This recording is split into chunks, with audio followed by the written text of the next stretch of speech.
easy go.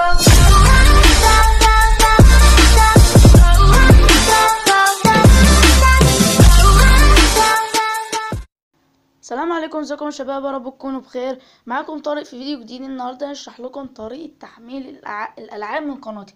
في ناس كتيره سالتني ازاي احمل الالعاب من قناتك عشان هي ما بتعرفش.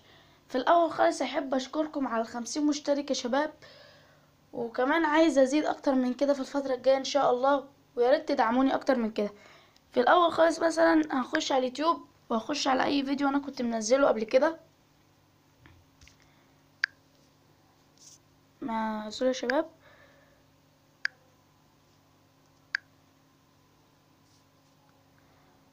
خش مثلا على الفيديو بتاع ماكس باين،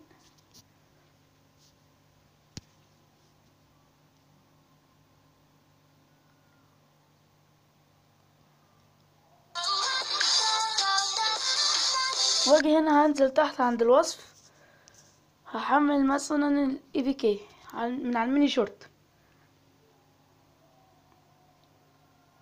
فانت اول ما تخش هيفتح لك قائمه كده يا شباب باللون الازرق زي ما حضرتك شايف كده.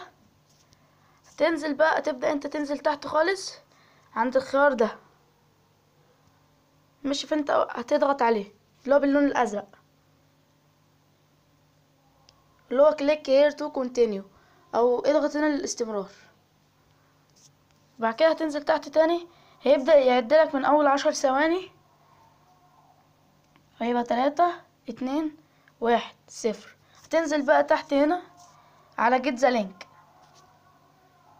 وكده بقى يا شباب يكون انت بقى يا اما هتحمله من على المتصفح يا اما عبر تطبيق ميجا.